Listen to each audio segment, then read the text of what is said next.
I wanted to take a quick moment to talk about pronunciation of the alphabet as well as numbers. I'm hoping that this will alleviate some of your fears about pronouncing certain letters, as well as being able to understand them when you hear them. We'll first talk about the alphabet.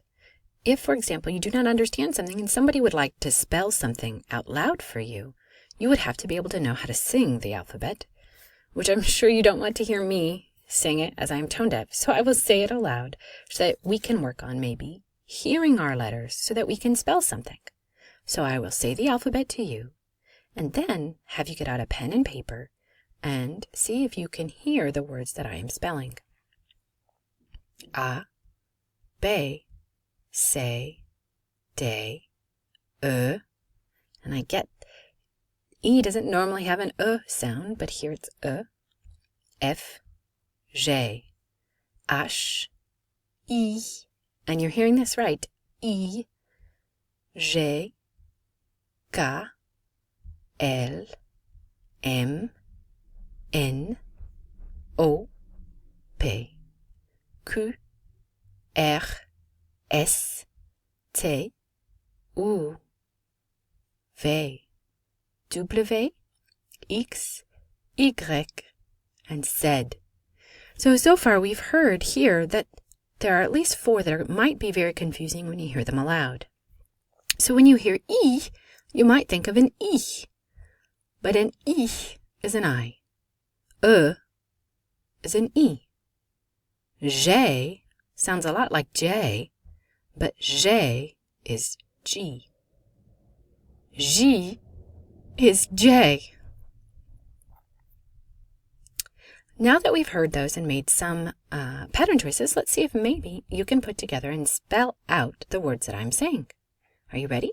Okay, let's go. Épele means spell. I'm going to spell a few words and you're going to write them out. Number 1. M, A, D, A, M, E. Do you remember what E was? Take a moment. Okay. Number 2. H, O, Y. Again, that's H, O, Y. Number 3. E, and again, that's E, S, T. Let me repeat. E, S, T. Number 4. S, U. Remember that funny U? P, E, R. Let me repeat. S, U, P, E, R. That one's going to be tricky. Let's see how well we do. But let's finish number 5 first. J. Again, that's J, E, N, T, I, L, L, E. I'll repeat. J, E, N, T, I, L, L, E. Let's see how well we did. How did we do? Here, let me spell them again so you can see what I'm talking about. M, A, D, A, M, E. H, O, Y. E, S, T.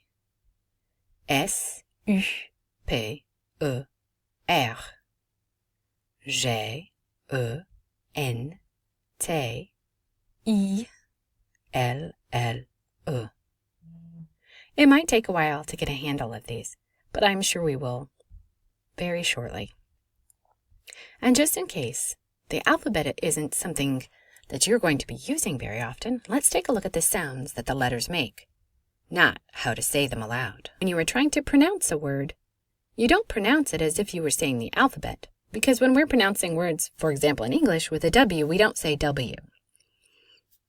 The International Phonetic Alphabet gives us a clue about the sounds that every letter makes. Notice how vowel combinations and vowel sounds can vary greatly. Consonants, however, are very similar. Look at how each one has similar meaning or similar sounds in French as it does in English. A B is similar. The C has a soft S as well as a K, just like in French. If we put a cedilla under the C, it will always make a soft S sound. That C will follow the same rule as it does in English as it does in French. So if the C is followed by an A or an O, it's going to make a K sound. Whereas if the C is followed by an E or an I, it's going to make a soft S sound. Notice how the D, F, the G sounds the same. For example, garage or garage both have a hard G sound or that J sound. And that's what this symbol is. I want you to take a look at how the J will always make that J sound. It doesn't say J, it says J in French. So there's one that will be different. Now, the combination of GN is going to make a Ñ sound. The GU is always going to make a hard G sound. H will make no sound. K is the same. L is the same unless there's two L's, and then sometimes those are not pronounced at all. The M and N are the same except when there is no E or other vowel after them to make them pop. Otherwise, what they do is become no sound, and they do something called a nasalizing the vowel in front of them. And we'll see that in a moment. P, Q makes a K sound. The R sound is different than the R in French or in English. The R in French is more in the back of the throat. Okay? It's not exactly like the Spanish, which is the tongue in the top of the mouth. It's very much in the back of the throat. S can make a soft S or Z sound depending upon the things around it. T and V are the same. W can make a V sound. X is a X. Y can make an E or Y. That's what this J stands for, Y. And of course the Z makes a Z sound. Instead of going through all of the vowels, I would like to take a moment to just show you that most of the A's are going to have an A sound, even when it has an accent on it. The O is also very similar. It's going to have a strong O sound. The U is what we have a U sound. However, the E is going to change depending upon the accents on it. The E can make an A, as well as an A or sound. So depending upon your accent is how you're going to pronounce it. The I does not change terribly much in that it's most often an E, which I know sounds just like an E in English. The only time that it does not is when it has these 2 points above, which would then give it a Y sound. Okay, well, let's see, apply all this right now to some numbers and see what they sound like. Okay, we have numbers 1 through 20, and I want you to listen to hear if there's a final consonant on the end that is pronounced on the end of this word. 1, 2, 3, 4, 5, 6, 7, 8, 9, 10, 11, 12, 13, 14, 15, 16, 17, 18, 19, 20. So there are about 4 numbers that did not have a final consonant. Were you able to figure out which ones they were? That was Notice how we did not pronounce the N. It became nasalized. Again, when the N does not have an E following it, it will become nasalized, or it will nasalize the vowel in front of it. So we do not pronounce the N, we just nasalize the U sound. So it's un. Deux, the X is not pronounced. Trois, the S is not pronounced. And vin, which sounds just like the word for wine. Vin, where the T and G are not pronounced. Let's see if I can show you that with some words following it so you can see. So we're going to take a look at the numbers with words following it. And like I had mentioned before, there are several final consonants that are not pronounced. Un can turn to une when it is feminine. It is the only number that will do this, as it is also an article. However, before another consonant, some of those final consonants are no longer pronounced. Un jour was the same, deux cousins, same, trois frères, same. But six femmes and 10 mois, all of a sudden we're dropping those final sounds with the X. And then huit cahiers, same thing, we're dropping a final T sound. Before a vowel, this all changes. We have what's called a liaison from the final consonant of one word to the vowel sound of the next word. Un nain, une affiche, deux amis, trois oncles, cinq enfants, six hommes, sept images, huit affiches, neuf amis, 10 ans, 20 affiches. If it helps for pronunciation to have something that looks more like in English, I have included this here. I would like also to note that to go past 20, you will have to say 20 and 1. And then 22, 23, 24, 25.